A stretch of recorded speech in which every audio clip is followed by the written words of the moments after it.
the block. 18-18.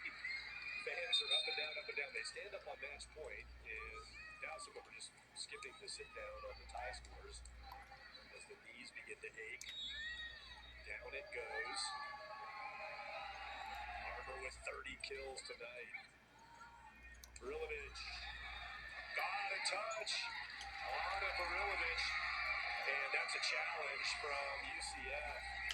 3 of our 4 officials immediately indicated touch, and we're going to get a challenge from UCF. You've got to here, obviously. Back to match point for the Buffs. Coach Matt Botsford is frustrated. He thinks there was no doubt that there was. The original decision is touch. Central Florida is challenging no touch. He thinks there's no way they touched it. Barilovic.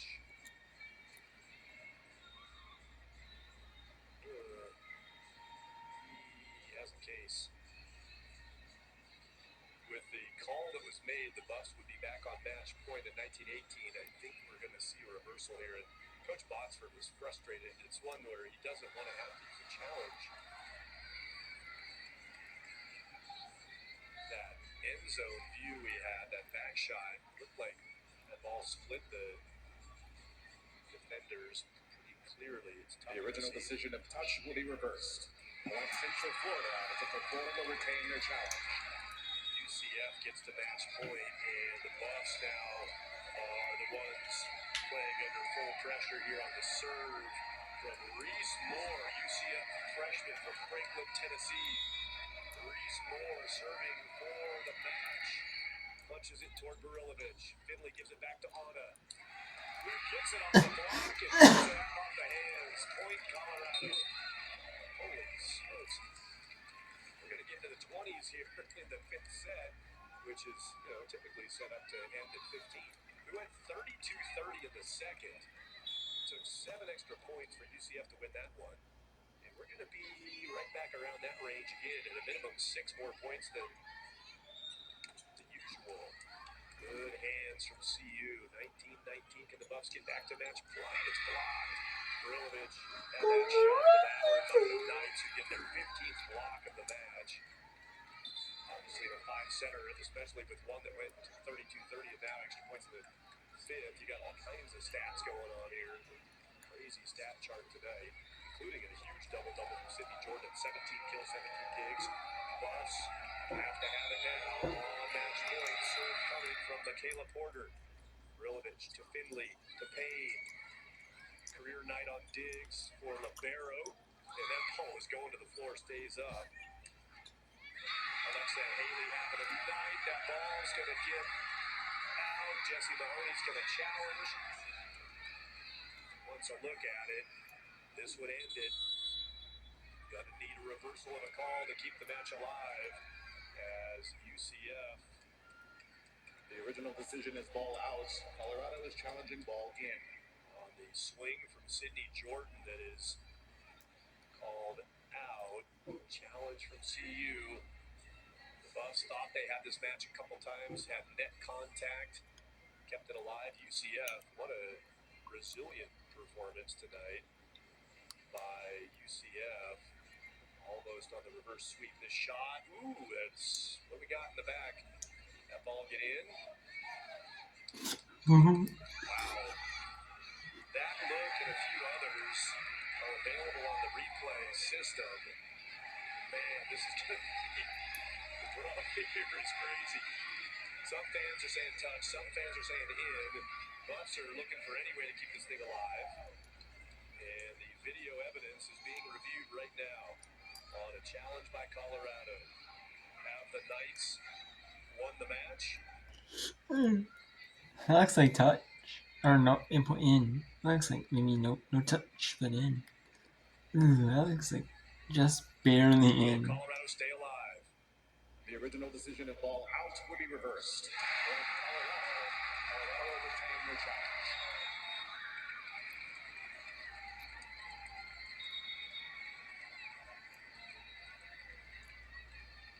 I can't say anything more descriptive than Jesse Mahoney's fist pump right there. This is pretty awesome. 2020, and number 20 is serving for the Bucks. Peyton Neal. Back to even. Neal. Knights. Send it out to Armour. Jordan. Finley runs to it. Barilovich, can she get it down? Yeah! Anna Barilovich. 31 kills on the night. Career best for Anna on 72 attacks. 6 digs, 6 blocks. She's hit 278 on 72 swings. And Colorado's back at match point. Neal. English. Overpass. Down to the floor. Colorado. 22-20 in the fifth. A reverse sweep of UCF. And the Bucks move to 3-0 in Big 12 play. Exhaustion on the faces of everybody involved. Colorado, match point after match point for them. And then their fourth. What a fifth setter! That was a epic fifth setter. I had to watch the rest of this. You had to show you the rest of this, man. That was amazing fifth setter. A five setter match, man. So ultimately, Tony Chan will decide the fate of Cal State Bakersfield on this point. And no question, the runners are anxious for an answer. Northridge is 24-23. So Bakersfield have a shot at fifth set. Or will be fifth 5 sets. Or will be Northridge. Ron King, and Ron King was right there. Got a good look at it. But Tony Chan, Derwin Jordan, you got to make sure they get this all right. And they're going to call that in favor of the Matadors. And they win in 4 sets. They pick up their. And Northridge wins in 4. Or Bakersfield. Okay. Now let's go some soccer here.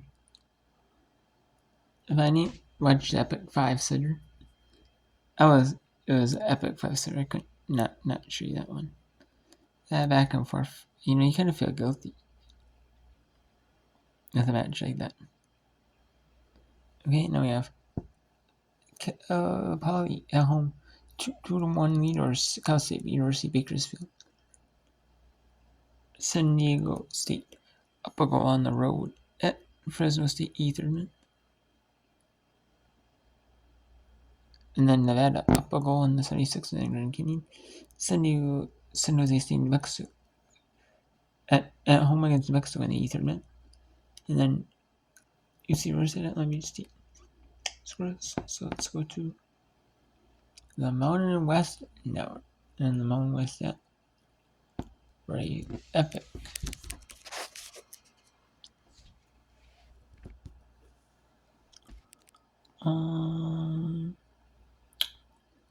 Mexico at San Jose State. Momentarily, however, Mexico. Spartans. Had to put in some open space.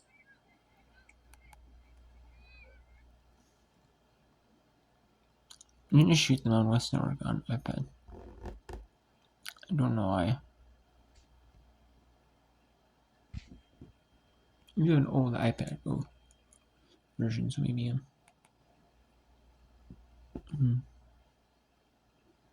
you have an old iPad version. So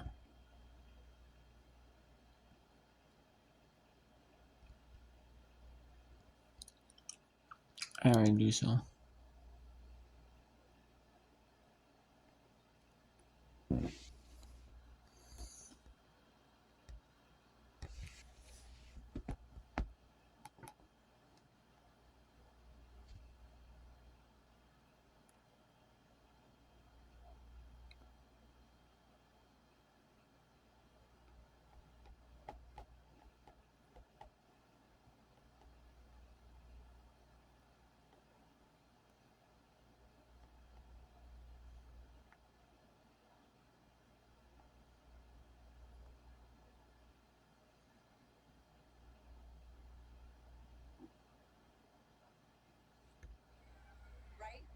made sure she could get out close. Nice decision. UCLA has had 3 match points in the ball serve.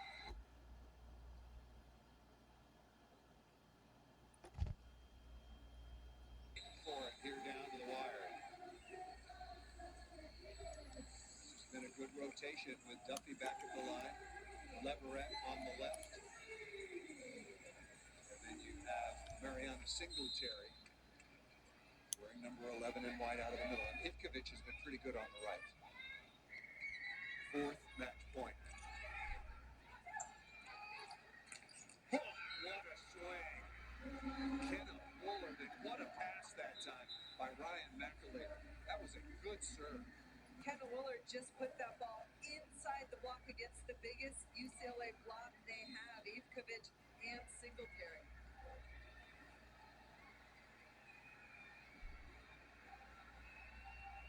Now in the back row, good pass. Leverett is blocked. Was the ball down and the point over before the net violation on Dior Charles? That's the ruling by the officials. Ball bounces. Yeah. UCLA is challenging that the net occurred before the ball was down and that it was a fault.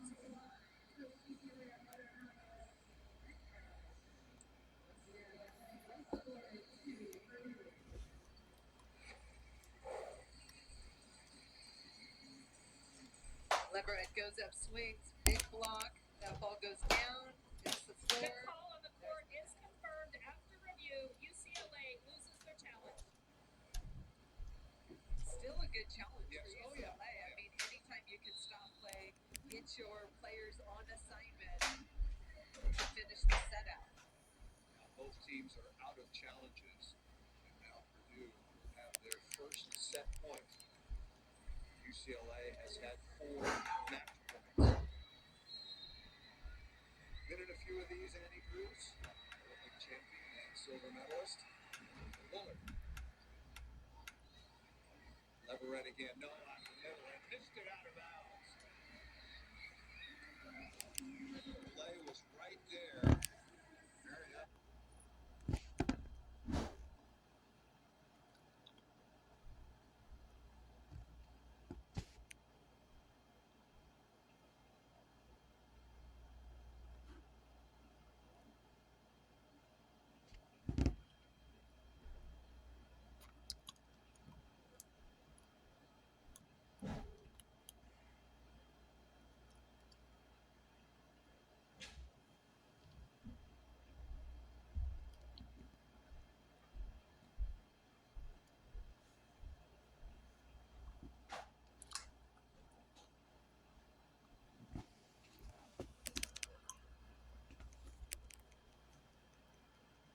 Much more lively in their attack.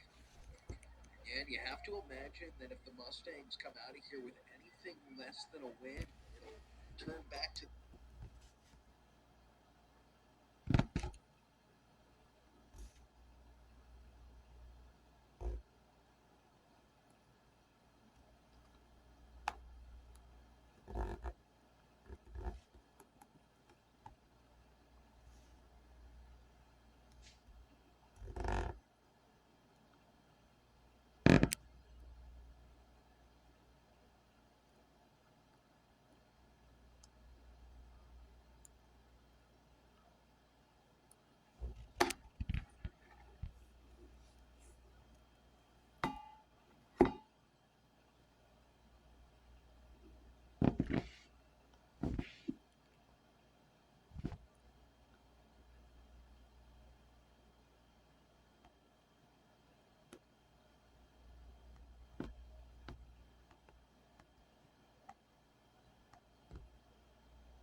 will tick away. And New Mexico and San Jose State will play to a 1-1.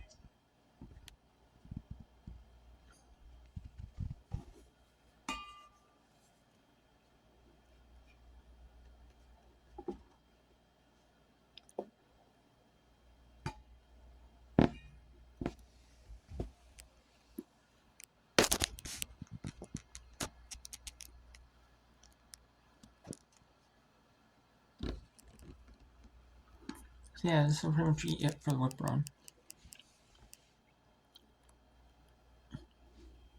It is. And it'll pretty much the end of the whip run. It'll be. There is a little bit of it. There is a game in the 10th minute now. Riverside in Long Beach are in the minute 10 now. Let me see if that's accurate.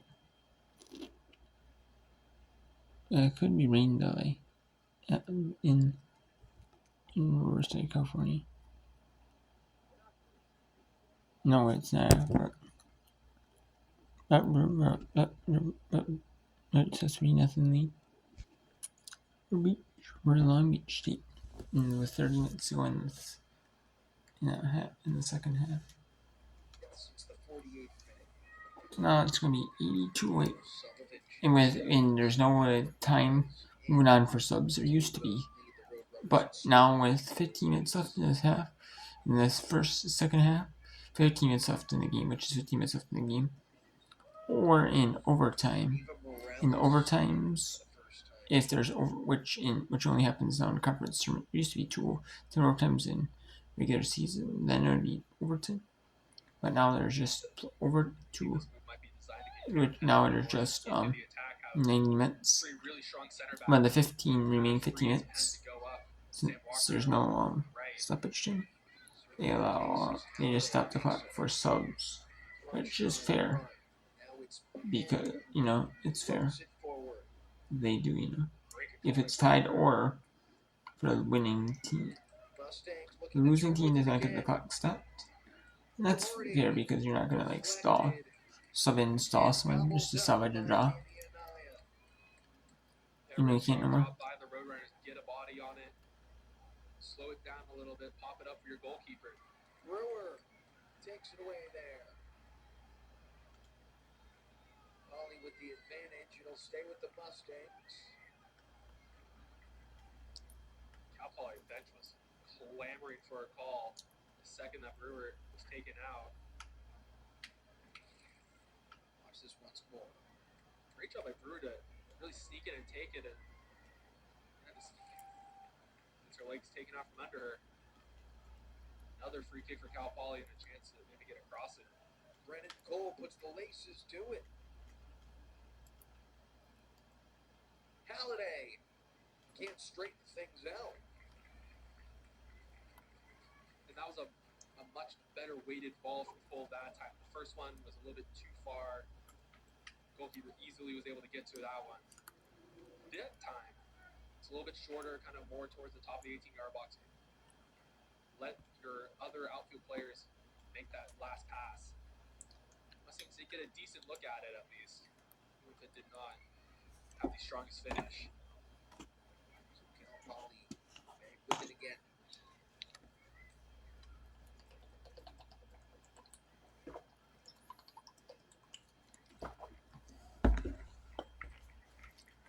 Just under 6 minutes to play. And as we talk about bad draws, this would certainly be not a great draw to take. Time is more on the Roadrunners' side than it is the Mustangs. At the end of the day, you'll take a point, but you really want to if you're Cal Poly playing at home, had a lead so deep into the game. You walk away from this one thinking what could have been if it does end in this 2-2 final. Cal Poly had control for the majority of this second half prior to the penalty shot from Sarah Ibarra to complete her brace and tie things up at 2.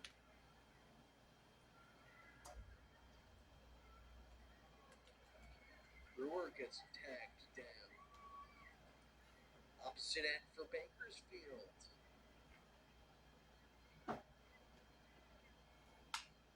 Both teams digging deep for the final 5 minutes.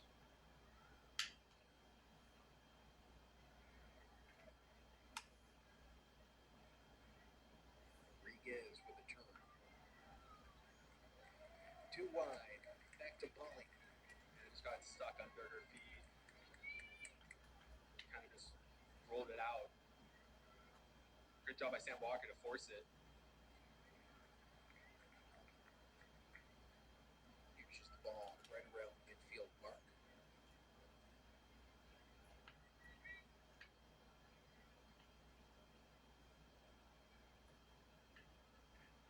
Trying to create a run here. Doherty stops in her tracks, swings back to the center. From way outside. That was Sophia Minetti who skipped it wide the far bar. Yeah, Sophia Mendez, a late runner on here. So real power onto it. As mentioned, it's kind of almost like a stone skipping across water. It's a little bit wide, and Roadrunners wisely let it roll out for a goal kick. Just under 4 minutes to go now.